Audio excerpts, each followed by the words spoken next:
Siriako gatazka sortu zenetik, orain dela 5 urte, hainbat eta hainbat pertsonak alde egin dute herrialde honetatik, eta errefuxiatuen kanpamentuak sortu dira batez ere inguruko herrialdeetan. Konkretuki, Turkian 2 milioi inguru daude kanpalekuetan, Libanon milioi inguru, eta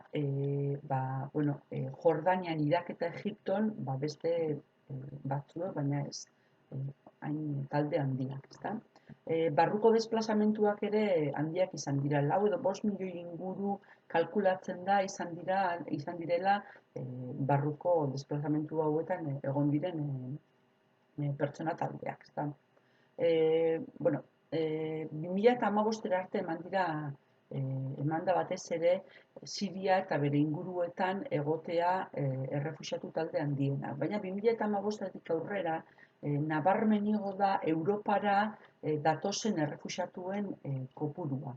Konkretuki, 2016ko urtarrilean bakarrik, 2012 osoan etorri diren pertsona kopuru berdina etorri da. Oin eta Eurostaten datuen arabera, gorakadak 2011tik gertatzen ari dira modu progresiboan, ezta? Baina 2015ean oso igoera nabarmena eman du. Hau da, 2014an 300.000 errefuxiatu etorri baziren Europara, Turkiatik batez ere eta Greziara iritsi dira batez ere 300.000 etorri baziren, 2015ean, 15 bukaeran kontabilizatu ziren milioi inguru izan zirela Europara bidea hartu zuten errefuxiatuak. Desplazamentu gehien bestalde urte erditik aurrera eman da. Hau da, milioi hauetatik 500.000 etorri dira urria, azaroa eta abendua bitartean.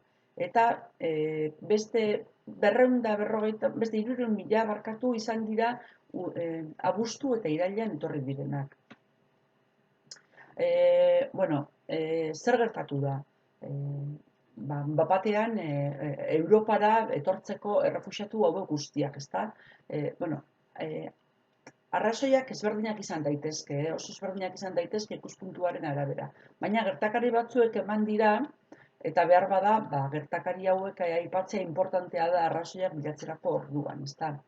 Alde batetik, Alemaniak esan zuen 800.000 errefuxiatu inguru jasoko zituela bertan, ezta? Baina, gatazka sortu dute kopuruek ere, Europar Batasuneko beste herrialdeek ez dituelako kopuru hori onartu eta ez dutelako eskaintza hori egin.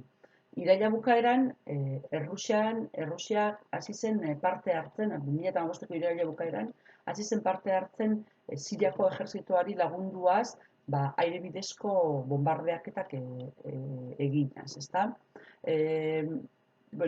Bestalde, hainbat komunikabidek esan zuten, ekialde hurbilean zeuden errefuxiatuak aukera berrien bila hasi zirela etortzen Europara. Hau da, ikusiaz Sirian luzerako zela gatazka, eta gatazka bukatu ondoren ere Siriak izango zuen egoeran euren bizitzak aurrera ateratzea, ez zela erresa izango, ezta? Beste iturri batzuk diote, Turkiak errefuxiatu kanpalekuei diru iturriak murriztu dizkietela izugarri. Hau da, alde batetik badituzte limitazioak eta ez nolabaitekoak, esaten dutenak errefuxiatu hauek ezin dutela lanik egin, ezta?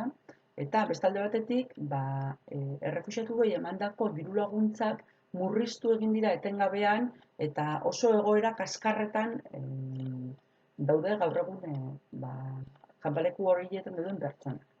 Bestalde batetik,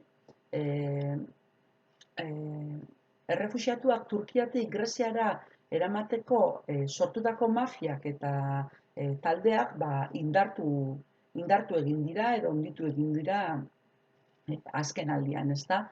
Eta iturri batzuek diote baita ez dela horren garestia errefuxiatuendako gaur egun Europarako bidea hartzea.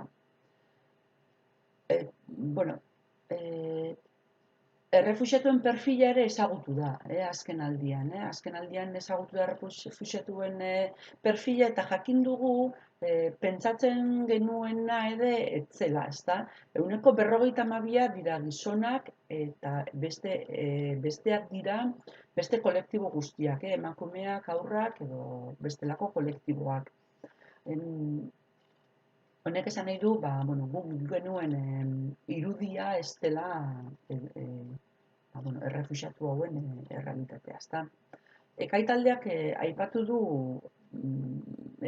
izan duen bezala, Europar Batasuna arriskuan jartzen du errefuxiatu hauek guztiak etortzeak, ezta? Eta nolabait, pentsatu daiteke Europa desorekatzeko estrategia ere izan daitekeela, alde batetik, Schengen espazioa errespetatzea zaildu egiten duelako, bai Hungriak mugak itxi dituelako, baita mugetan mugak ixteko gogoa edo sortu duelako zenbait herrialdetan.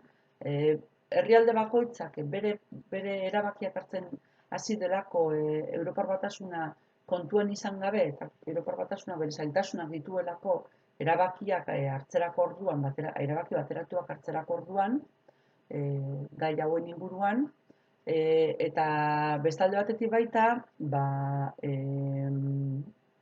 estatuen arteko gatazka handia sortu direlako errefuxiatuak banatzerako kupoen inguruan, ezta? Ez da batere erraza izan, eta eztabaida honen ondorioz, ez dira betetzen ari, ez da agindu zituzten kupoak ere, ezta? Eta bestalde batetik, izan daiteke baita, hone guztiak sortzea haserrea eta Europako islamiar komunitateak ere, eta batez ere komunitate erradikalenak, haserretzea, ezta?